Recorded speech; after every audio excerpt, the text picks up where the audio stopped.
President. Majority Leader. Mr. President, I move that with the consent of the body that we consider proposed Senate Resolution number 144, taking into consideration proposed Senate Resolution number 17 and 18. This is the resolution on the ICC house arrest of former President Duterte. So move, Mr. President. Any objection? Hearing none, consideration of proposed Senate Resolution 144, taking into consideration number 17 and 18 is now in order. Secretary is directed to read the title of the resolution. Resolution expressing the sense of the Senate, requesting the International Criminal Court to hold former President Rodrigo Roa Duterte under house arrest for humanitarian considerations. Majority Leader. Thank you, Mr. President. May we recognize our distinguished Minority Floor Leader, Senator Alan Peter Compañero Cayetano, to sponsor the measure. Senator, the Minority Leader, Senator Alan Cayetano is recognized. Thank you, Mr. President. Mr. President, allow me to just say some words that is personal to me as a person, as a Christian, as a Filipino, as a senator of this republic. I remember, Mr. President, na pinag-uusapan kasi yung smuggling ng bigas at nandito po si then Mayor Duterte. In fact, dun muna siya naghintay sa kwarto ni Senator Pia. And in the course of their conversation, tinawag nila ako, we joined. Then may nasabi si Mayor Duterte doon that caught my ear, no? So, sabi niya, Pia, Senator, formal siya, sabi niya, Senators, Senator Pia, Senator Alan, how I deal with criminals in Davao, I take responsibility, and one day, before God, I have to account. Not exact words, but basically ang sinasabi niya, nung na-elect siya, he has to take responsibility, and he knows there is an accounting. Few years later, September 29, 2015, hindi ko po makalimutan, lumipad po ako Davao. I asked him if he's running for president, and I asked him if I could join him. He took a piece of paper, he drew yung mga graduate ng PMA, police, and then pag nagiging colonel, nagiging militar, and then he started talking about corruption and how drugs corrupted the law enforcement, and then how it will spread sa judges, sa politicians, etc. No? Long story short, after that night, instead of asking him to run, sabi niya hindi siya tatakbo, or instead of asking him if I could run as his vice president, lumabas na lang sa bibig ko na if you run, I will be for you. If you choose me, I will campaign with you. If you don't choose me, I am now committed to you. And as we say, the rest is history. There's a lot of things that we have to account for. There's a lot of truths that have to be uncovered on the part of those who are pro-Duterte. There's a firm belief that it was to protect the human rights of all Filipinos, especially against the menace of drugs.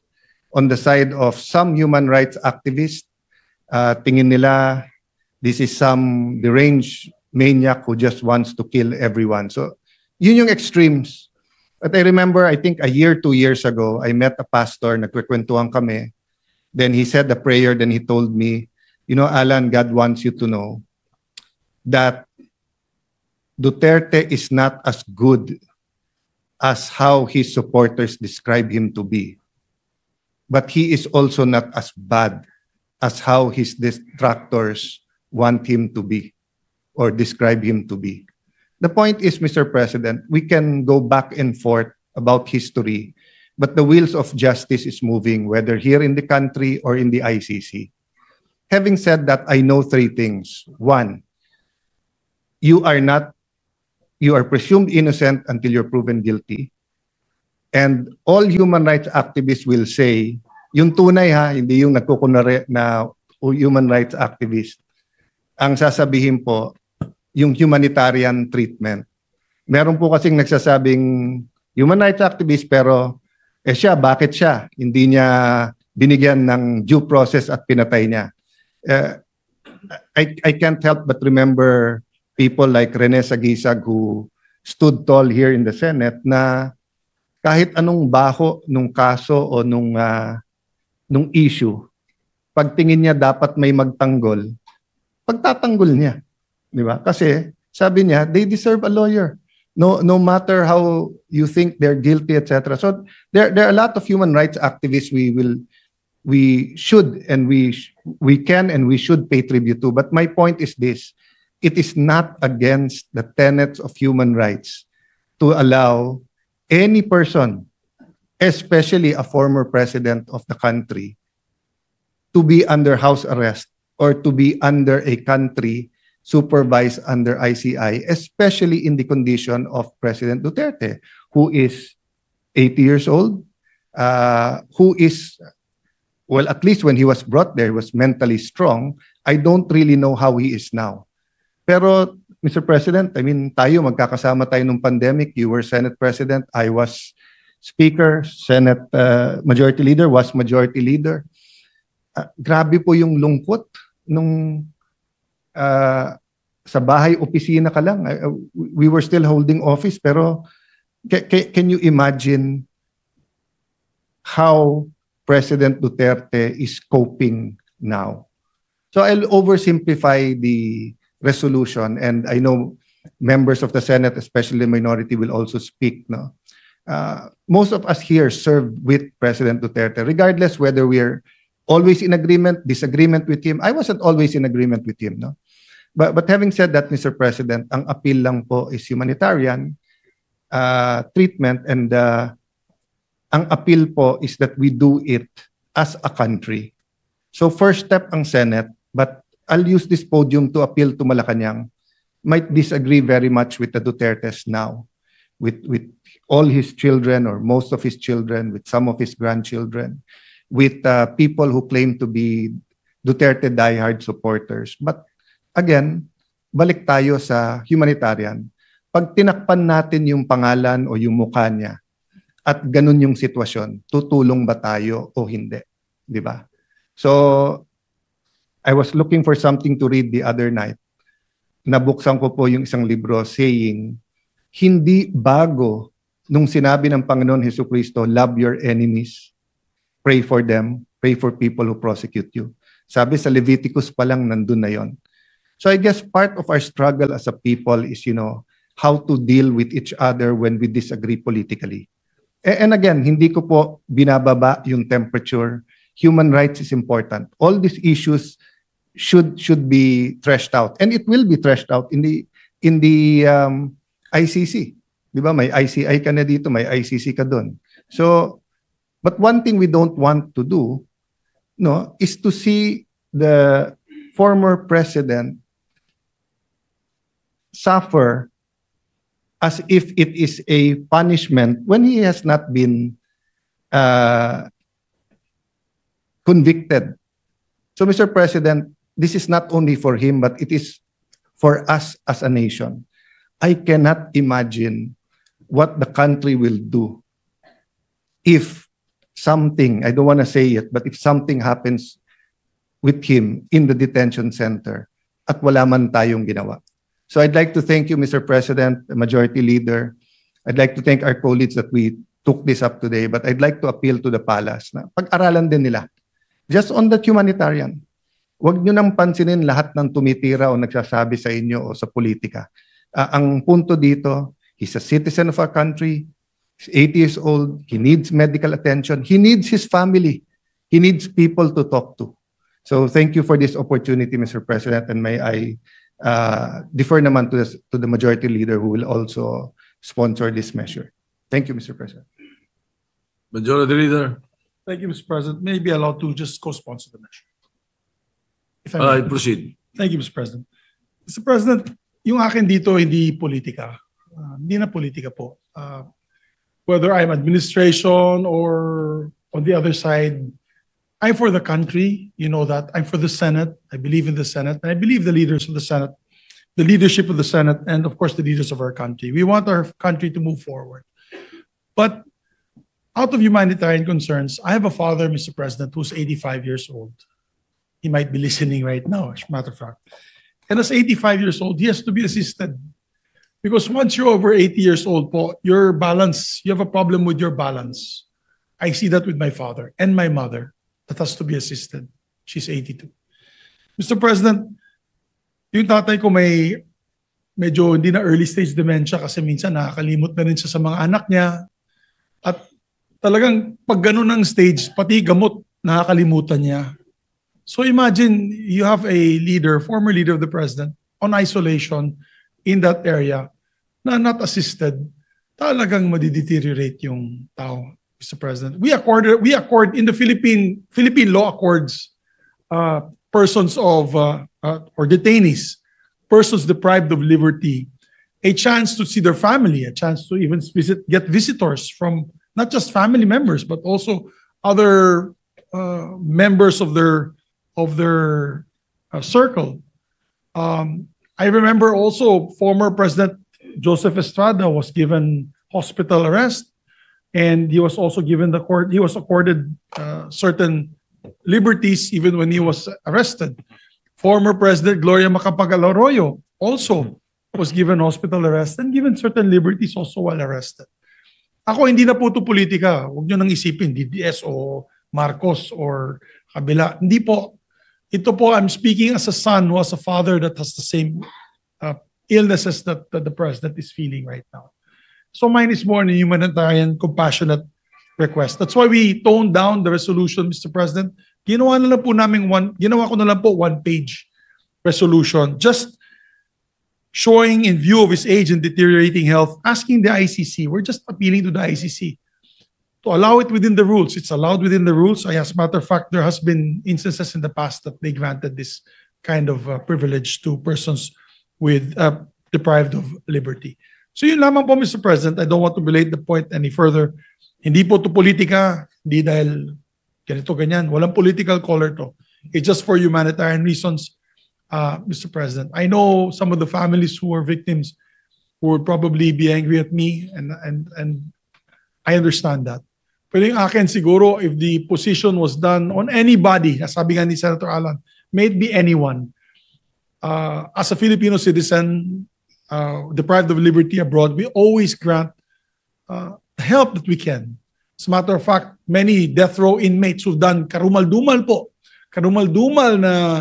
na krimen sa ibang bansa na Pilipino ay binibigyan po natin ng legal assistance, and also we try to push for their clemency. As a matter of fact, marami pong binigyan ng clemency in Middle East countries requested by the President. So yun lamang po, Mr. President, and maraming salamat sa ating mga kapatid na nakikinig po sa akin na yun. Mr. President, to co-sponsor the measure, we'd like to also recognize on the line of sponsorship, we have Senator Bato de la Rosa, Senator Bongo, Senator Robin Hood Padilla, and Senator Jingoy Estrada. May we recognize, Mr. President, Senator Ronald Bato de la Rosa. Senator Ronald de la Rosa is recognized. Thank you, Mr. President. Habang ako'y nag-aaral sa PMA, yung aking tatay ay nilapitan ng mga NPA. At siya ay hinimok na ako ay pahintuin sa PMA para sumali sa NPA. Hindi sumunod ang aking tatay sa kagustuhan ng NPA. Instead, nagpadala sa akin ng telegrama yung aking tatay from Bato, Santa Cruz, Davao del Sur, telegrama, nakarating sa PMA, Port del Pilar, Baguio City. Ang laman ng kanyang telegrama ay nakasaad doon, huwag kang mag-resign sa PMA, bahala na kung ako'y patayin ng NPA kasi ikaw lang ang pag-asa ng iyong mga kapatid na makapag-aral. So hindi ako nag-resign, nagalit ang NPA, hinanting ang aking tatay. Nung araw na patayin na sana ang aking tatay ng mga NPA, napansin ng aking kapatid na babae na 12 years old, na palapit na yung mga armado sa aking tatay. Habang ang aking tatay ay nagmamaniho ng tricycle, papunta sa amin, mag-parking, palapit na yung mga NPA para tirahin na siya, naglupasay yung aking kapatid na babae dahil alam niya na may mangyari sa tatay namin. Napansin ng tatay ko, kaya sumibat ang aking tatay. Kinabukasan, buong pamilya sumakay ng barko doon sa Davao Pier. Sumakay ng barko, pumuntang Manila. Ang suot-suot lang. Yung damit lang na suot nila, wala silang nadalang gamit. Pagdating dito sa Manila, sila'y nakitira dyan sa squatters area sa may barangay Butukan, Project 2, Quezon City. Sa likuran lang ng Quezon City Police District. Pagkatapos, kami ay lumipat na doon sa squatters area pa rin, sa may Batasan, Quezon City. Noong ako'y graduate ng PMA, assign ako sa Davao at nagkataon na yung aking tatay ay nagkasakit. Nung siya nanghihina na, ang pakiusap niya, Dong, pwede ba akong makauwi ng Davao kasi gusto kong lumanghap ng preskong hangin sa Mount Apo at kumain ng kinilaw na isda at uminom ng tuba. Bago man lang ako mamatay, pauwiin mo ako ng Davao.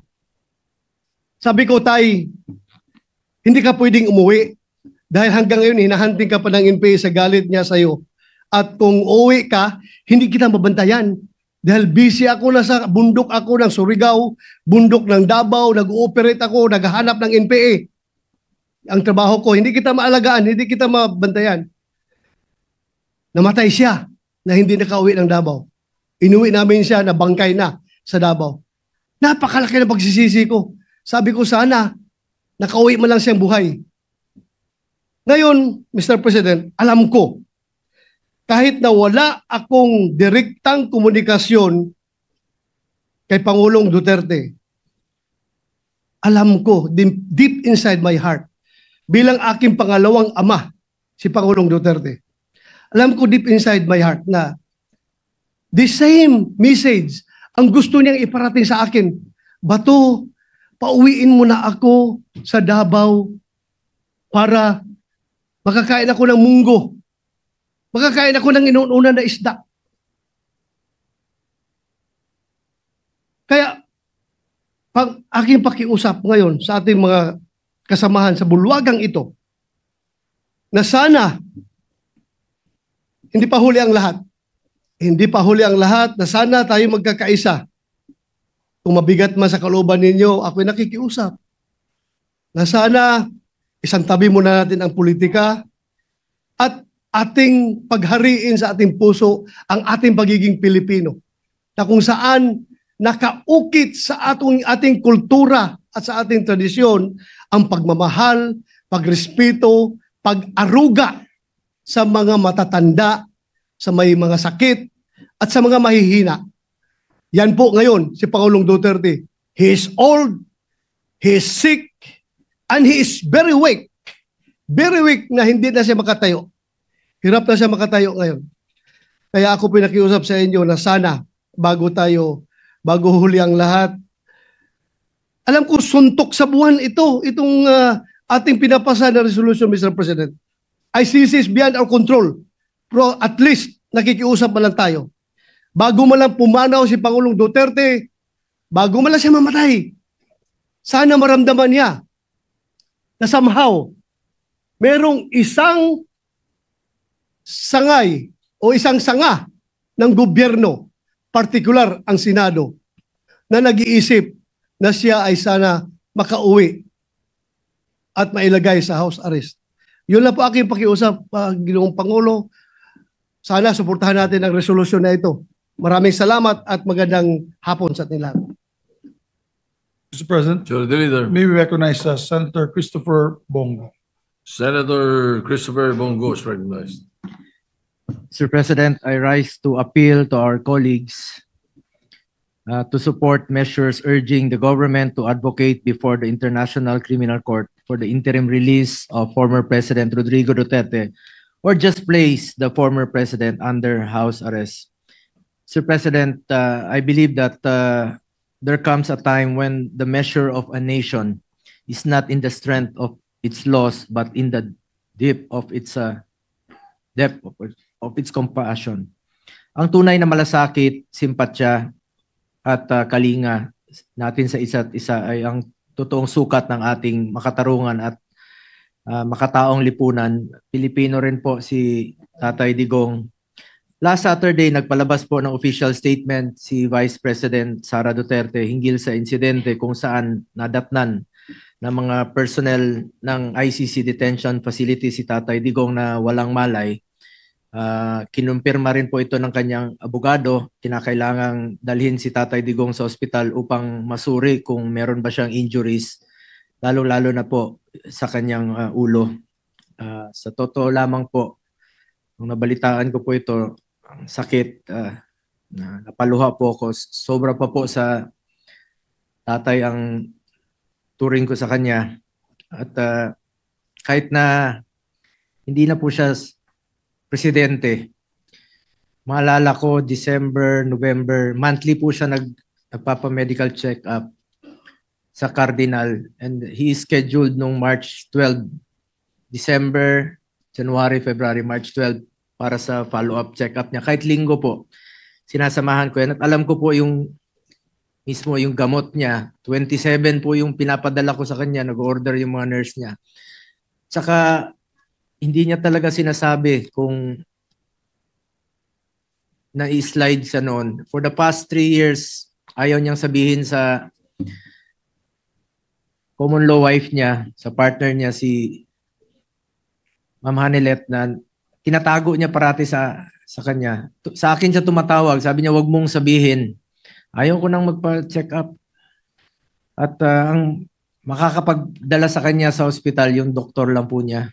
Pag tinatakot namin siya through his doctor. Totoo po yun. Ang nakakatakot lang po ngayon, wala po siyang matatawagan, wala siyang masasabihan. At kilala ko po si Tatay Digong. Ano yun eh. Siya na mismo parang pagod na rin po siya. Parati niyang sinasabi noon, pagkatapos ng kanyang presidency, pagod na. Talagang tinamaan rin po yung kanyang katawan, yung kanyang edad. Sa kanyang edad at during the pandemic, maalala ko 2016, kasama si Senator Cayetano, miikot, sobrang lakas pa niya noon. Pero panahon ng pandemya, wala na. Talagang humina po siya na minsan natutumba lang. Siguro hindi ko na po mabilang sa kamay ko, ilang beses na po siyang natumba mismo sa bahay niya. Dahil sa mahina na yung tuhod, minsan nakakalimot na po siya. Pilipino naman po si Tatay Digong. Masakit lang po sa akin dahil sa totoo lang, sobra pa po sa tatay ang turing ko sa kanya.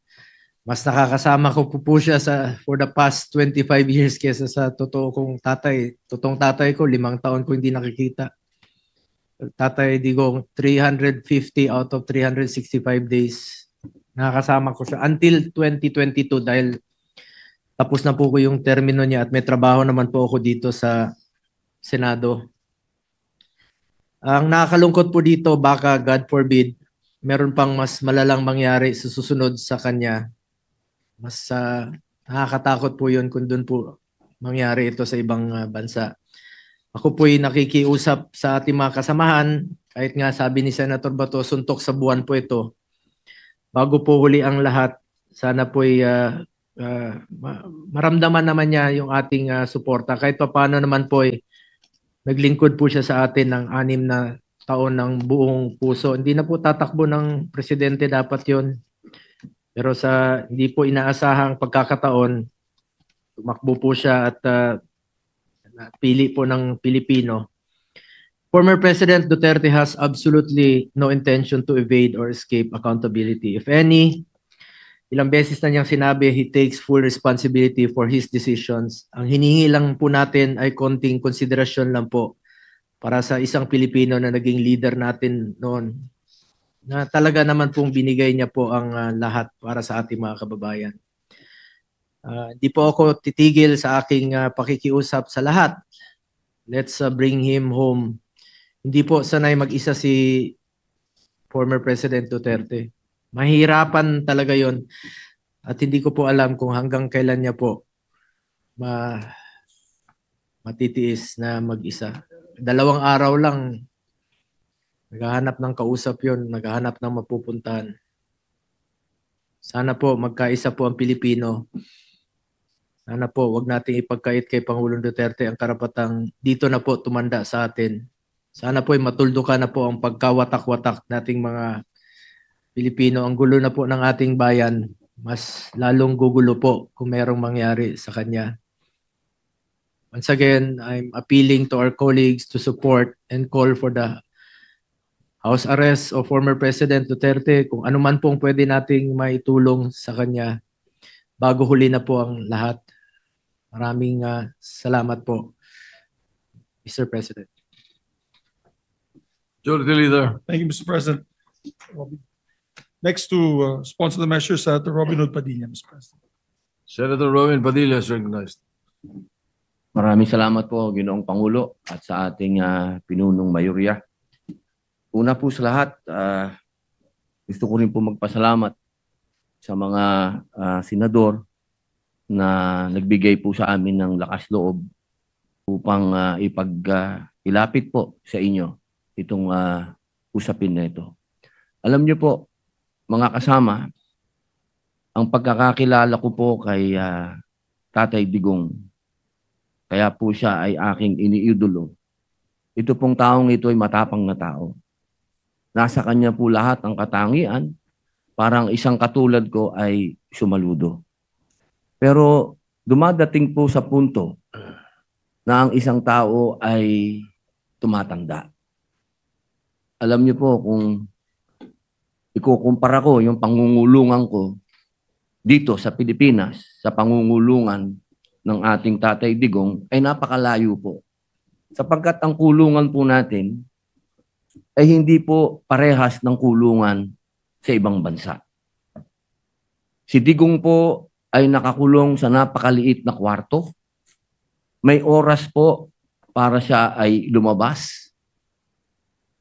Halos buong araw siya po ay nasa loob ng kwarto na yan, na meron lang pong maliit na butas kung saan po inaabot ang kanyang pagkain.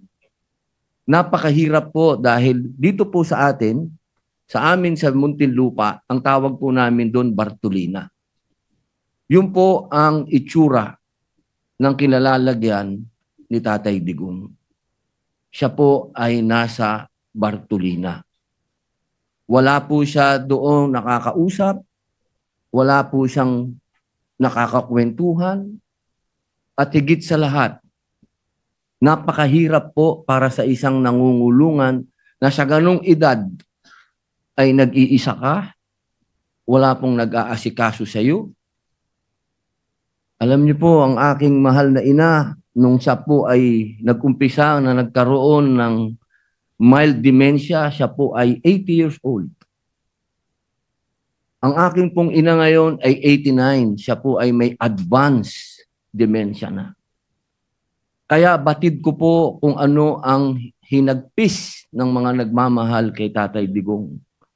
Kung paano po nakakalimot sa kanyang pangalan, nakakalimot sa pangalan ng mga anak niya, nakakalimot sa mga bagay na may kilalaman sa katawan niya, kung kailan siya dudumi, kung kailan siya iihi. Mga bagay po yan na inilalapit ko po sa ating mga kasamahan at sa mga kababayan natin. Kung sana po ay mapagbigyan ang aming kahilingan. Hindi naman po kami humihingi na siya po ay pakawalan. Ang hinihingi po namin, siya po ay maialis sa Bartolina. Iba po ang pangungulungan sa ibang bansa sa pangungulungan sa atin. Alam ko po, batid ko po, meron pong mga katulad niya na nakulong dito sa bayan natin. Na mga politiko na nakulong dito sa bayan natin. Pero iba po na hindi ka nakakulong sa sarili mong bayan. Yun lamang po, mga mahal kong kasama dito bilang mga Pilipino. Bilang mga Pilipino, isang matandang Pilipino ang merong karamdaman sa kanyang pisikal at mental. Siguro po sa ating mga ugaling revolusyonaryo sa pagkakataong ito, kailangan tayong bumangon at sagipin natin ang ating kababayan. Yun lamang po, maraming salamat. Majority Leader. Thank you, Mr. President. Next to sponsor the measures, no other than Senator Amy Marcos, Mr. President.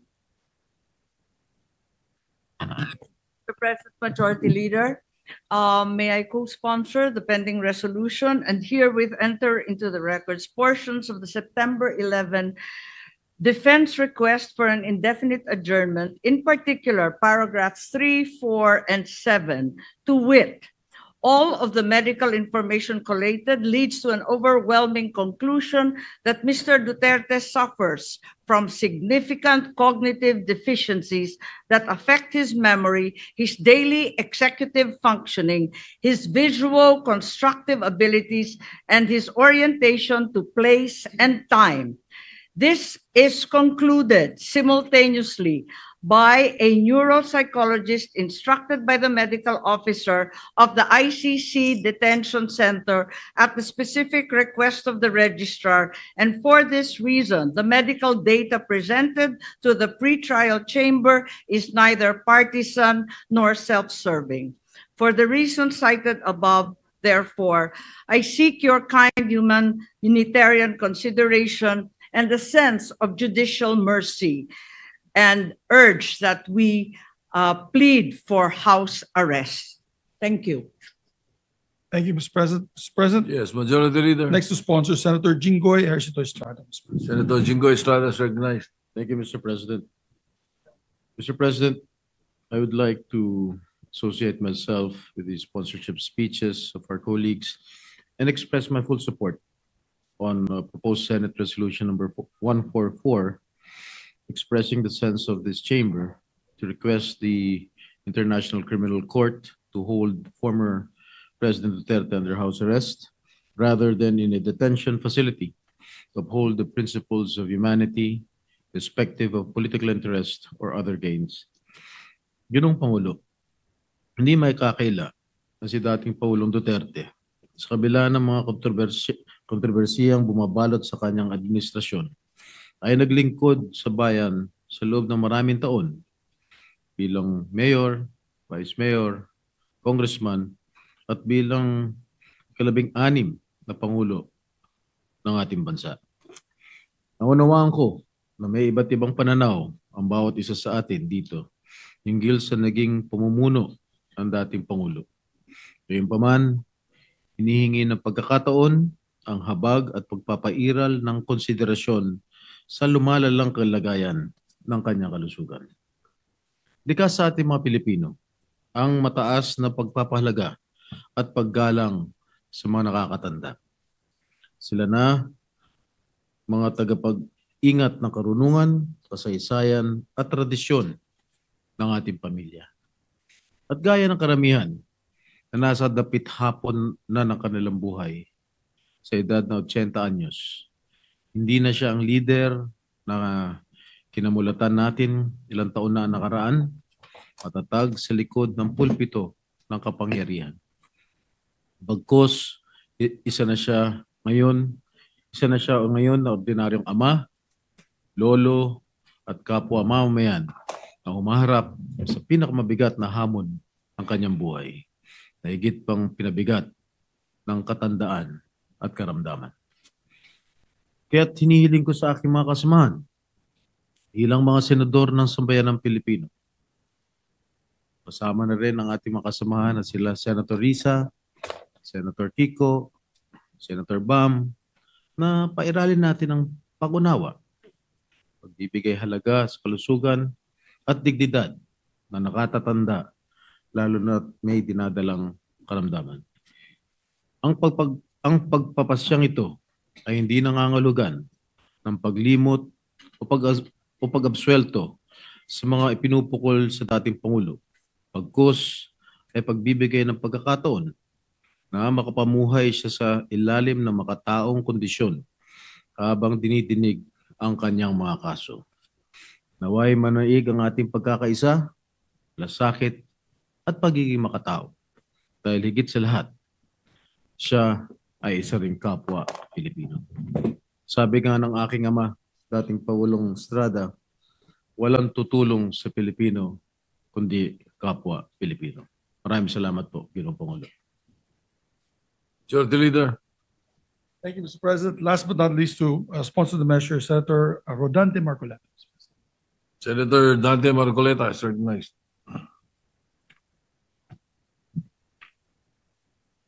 Mr. President, distinguished colleagues, I rise today to co-sponsor proposed resolution number 144, urging the International Criminal Court to hold former President Rodrigo Duterte under house arrest.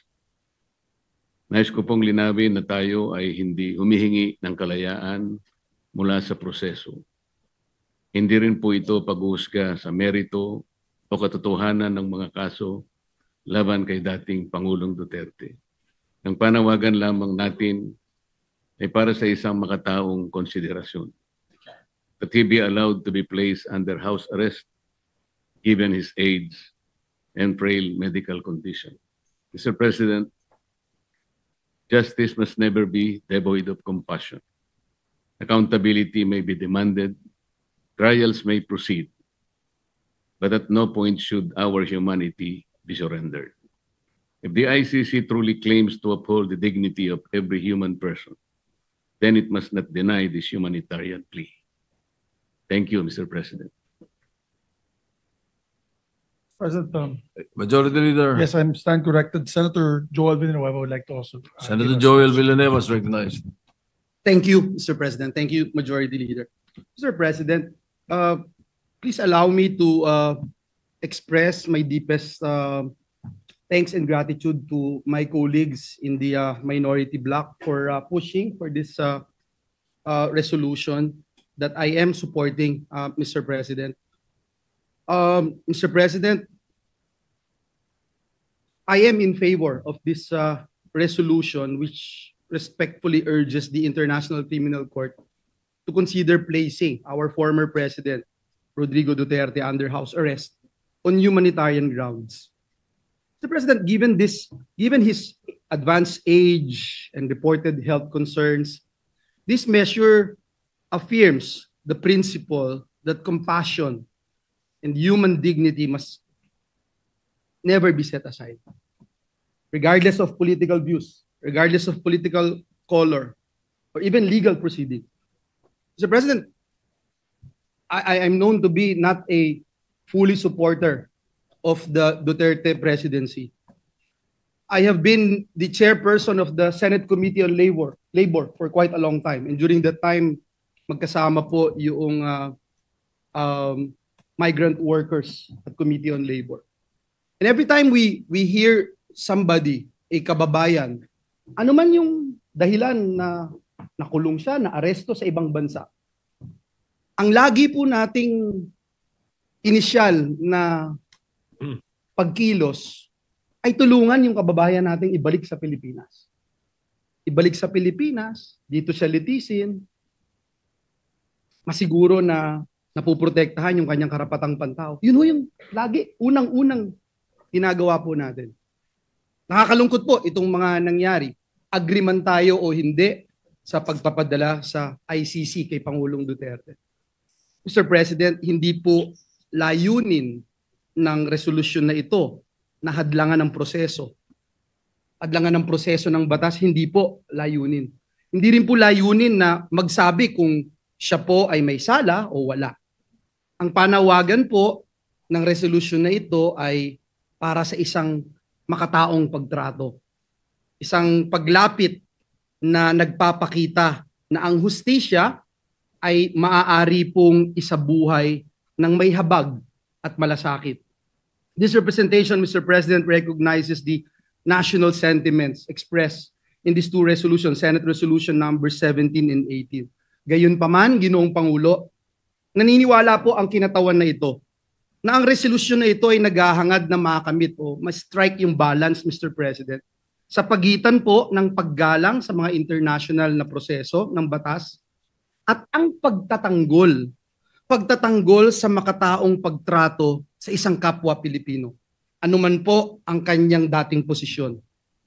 Naniniwala po ang representasyon na ito, Mr. President, na ang hustisya ay dapat ipaglaban.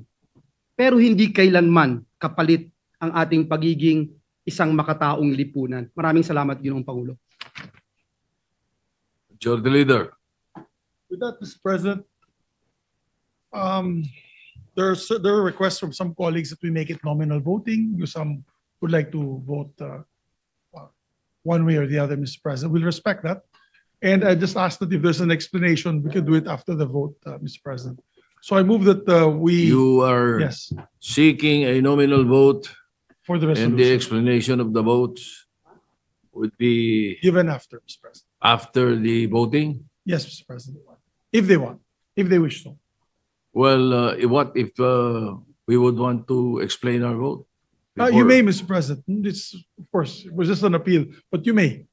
Usually, by tradition, we do it after, but if you want to do it while you vote, Mr. President, then we will, of course, Sometimes the accede vote to that the we make, President. because sometimes the vote that we make, the explanation is no longer listened to, Yes, Mr. you President. know? I understand. So that might be able to Yes, Mr. President. explain to the people, the public, and the colleagues why you are voting for that particular or your choice or decision on this vote.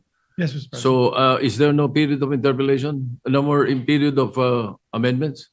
No more, Mr. President. So this is the PS Resolution 144, 144, Mr. President. which you drafted Yes, and Mr. President. different from the other resolution, the original Yes, resolution Mr. filed? President.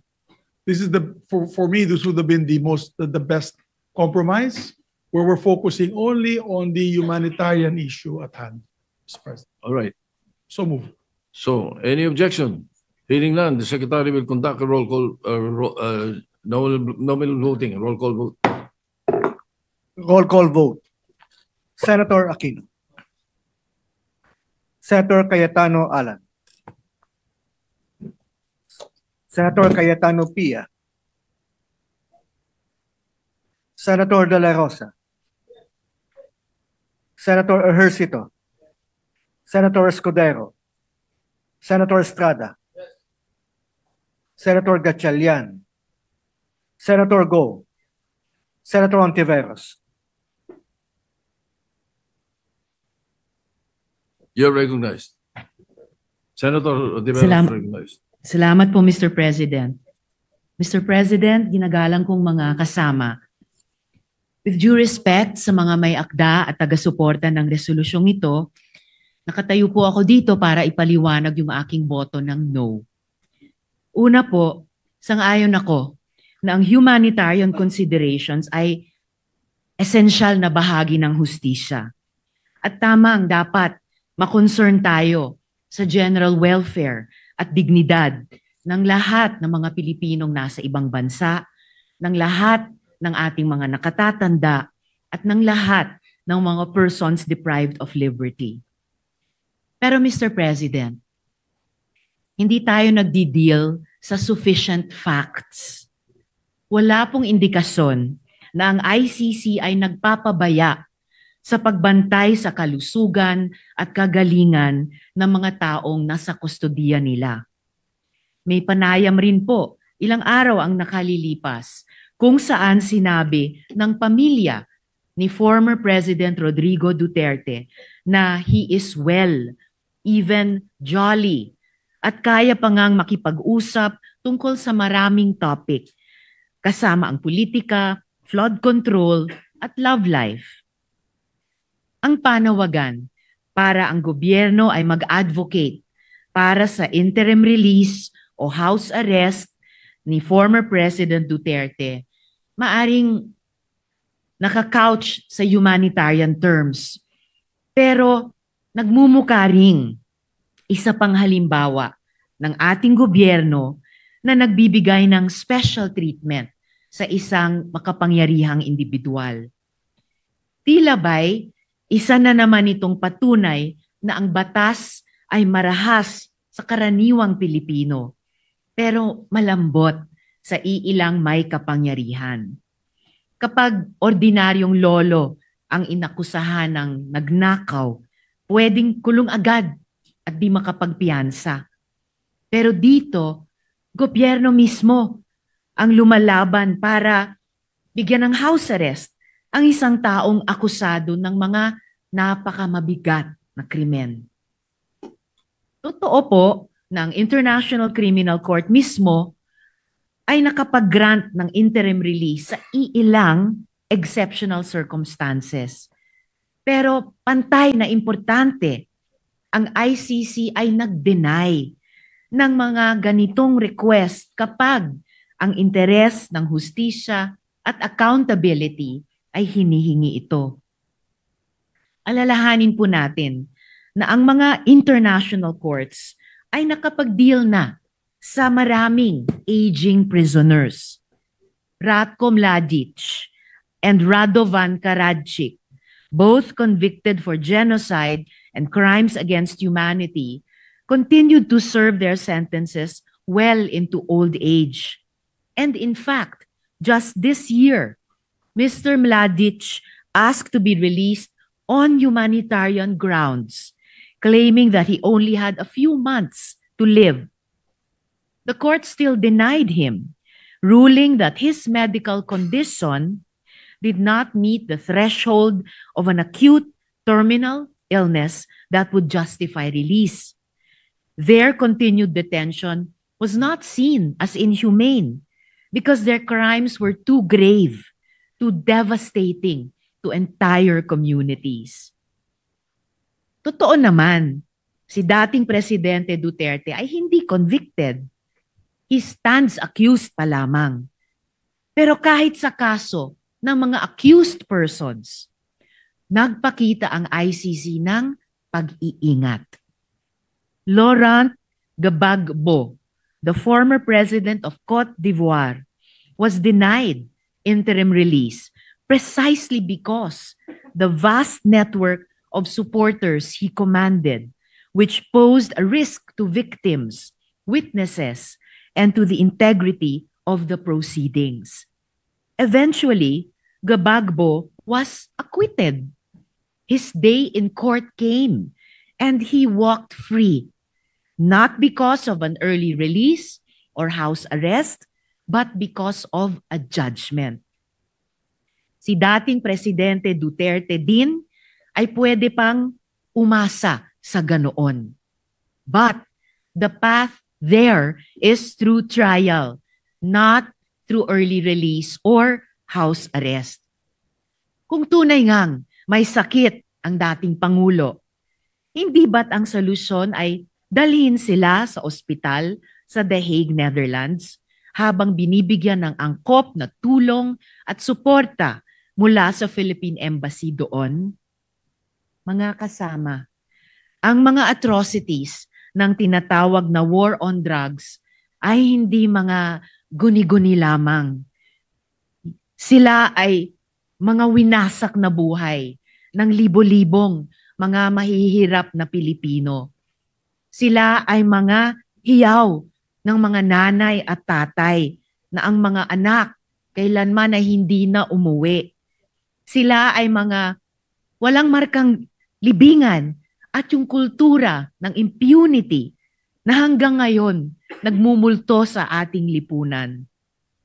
Hanggang sa araw na ito, yang mga pamilya ng mga biktima ay nagdedemand pa rin ng hustisya, katotohanan at accountability, habang patuloy din silang natatakot para sa kanilang mga buhay.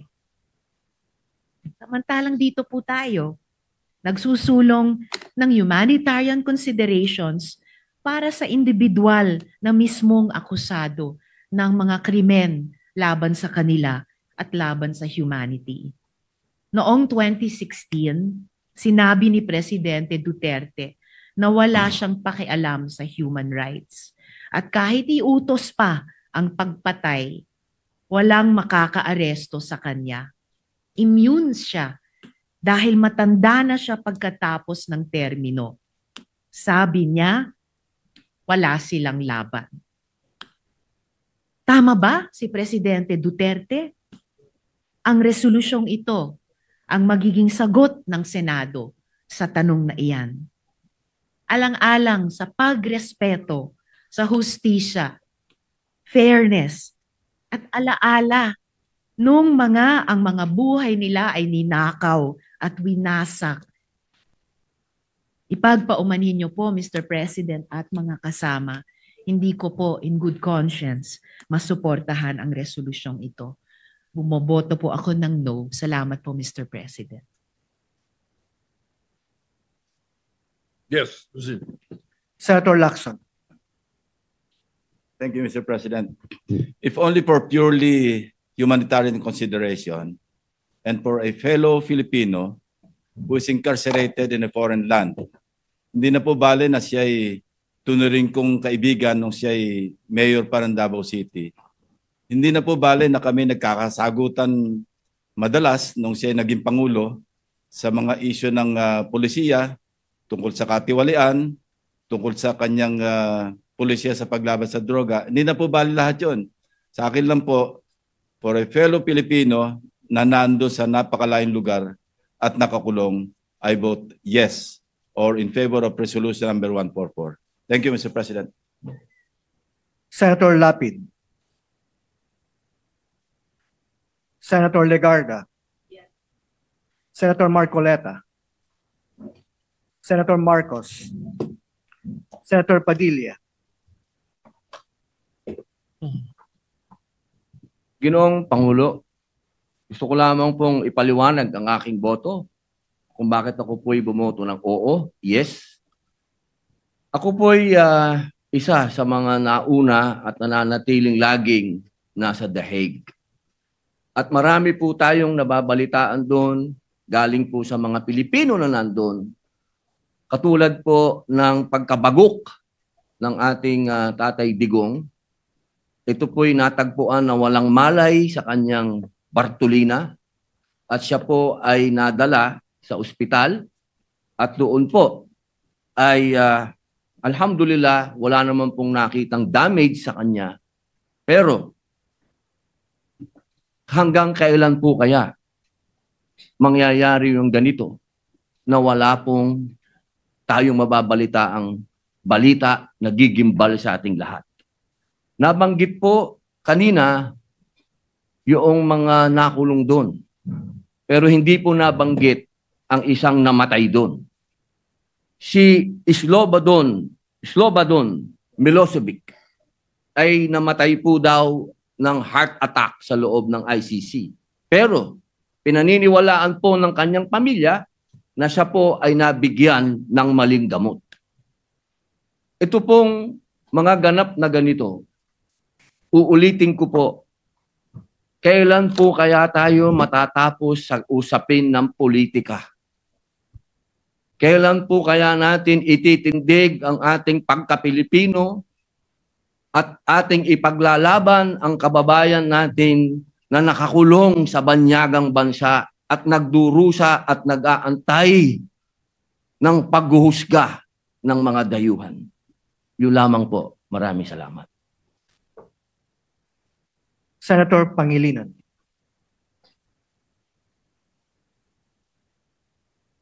Ako po ay bumuboto ng no. Pinakinggan ko ang mga sponsorship speeches ng ating mga kasamahan. Tama naman. May basehan para sa humanitarian consideration dahil may edad na. Hinihingi ng isang paraan para ma-house arrest. May basihan po ito base sa mga argumento na nabanggit kanina. Subalit, gaya ng nabanggit kanina ng ating majority leader na si Senator Zubiri, sinabi niya magagalit ang mga biktima ng EJK. Libo-libo ang pinatay. Libo-libo pa ang nawalan ng ama, ng ina, ng anak, na ang hiling ay hustisya. Tama rin na humingi ng hustisya. Saan tayo papanig? Tama, may basehan ang humanitarian konsiderasyon. Ngunit may basehan din yung daing at yung dalamhati at yung masasaktan na libo-libo nating mga kababayan na pinatay. Saan tayo? Humanitarian consideration o sa mga daing ng hinihiling ang hustisya? Bilang chairman ng Committee on Justice and Human Rights. Nais ko mang pumanig sa isang banda. Tungkulin kong pumanig sa mga daing ng naghahanap ng hustisya. I vote no. Senator Tulfo Erwin.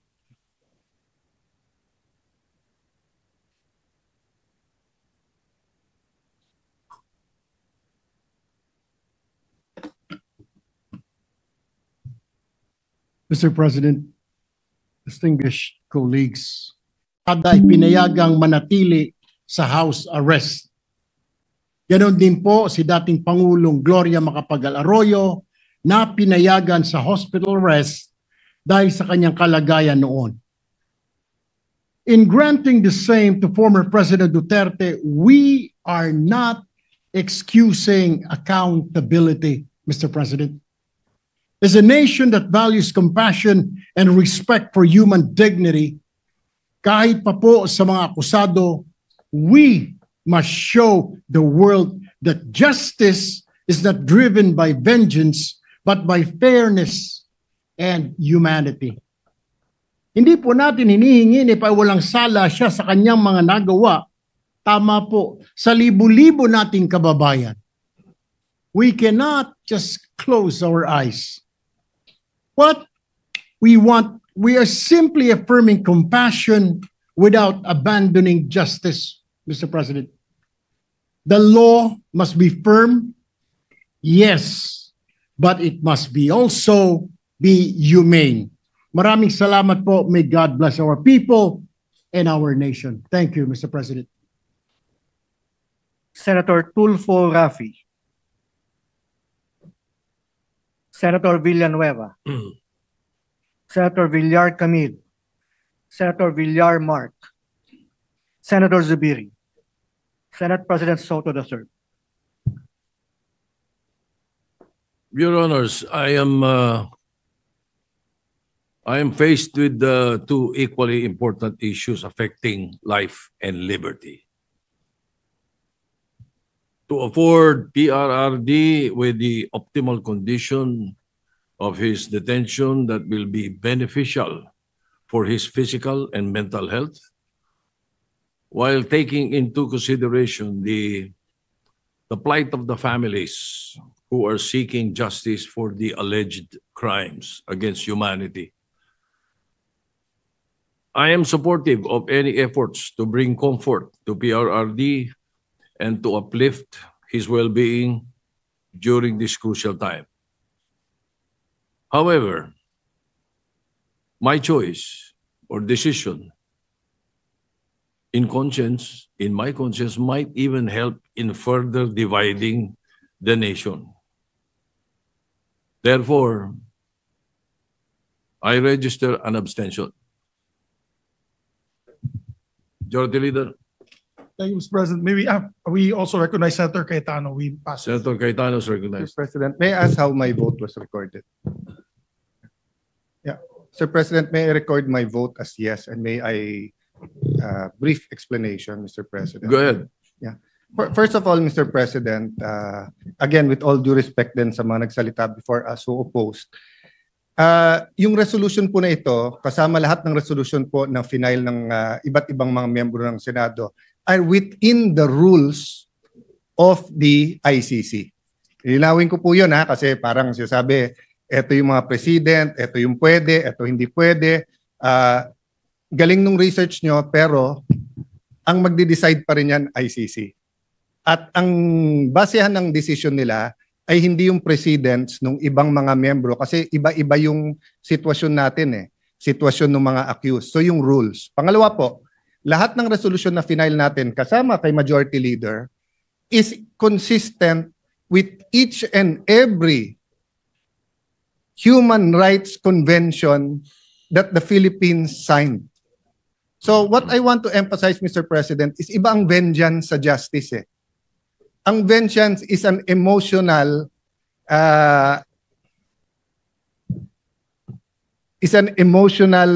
impulse of someone who is a victim of injustice In Tagalog, gusto niyang gantihan. Ang justice, hustisya, ay well-defined sa international community, and I know that as a former Secretary of Foreign Affairs. At yan po ay nakatala sa ating konstitusyon, sa international conventions, sa human rights, etc., pati sa ICC. At pag ikaw ay hinuhusgahan pa lang o ikaw ay kinakasuhan pa lang, in fact, na-postpone yung ano nila, yung confirmation of charges kasi tinitignan pa nga kung maiintindihan ng akusado yung i-accuse sa kanya.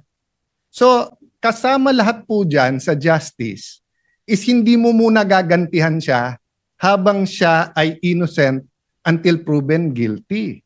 Tignan nyo halimbawa ho si dating Senator Leila de Lima. Wag na yung ibang mga senador, di ba? Grabe din po ang akusasyon sa kanya, droga. Pero pumayag po lahat. Pati po ang pinakagalit sa kanya na out of humanitarian, meron siyang detention facility sa Camp Crame, no? At meron siyang cellphone at nakakapag-function pa rin siya dito. So lastly, Mr. President, I will not argue anymore whether the war on drugs was a maniac killing everyone or the war on drugs was precisely to protect the Filipinos, because replay na to Ilang beses na napaliwanag to, the facts, ilang beses na present sa international community at saka dito. Just one point, Mr. President.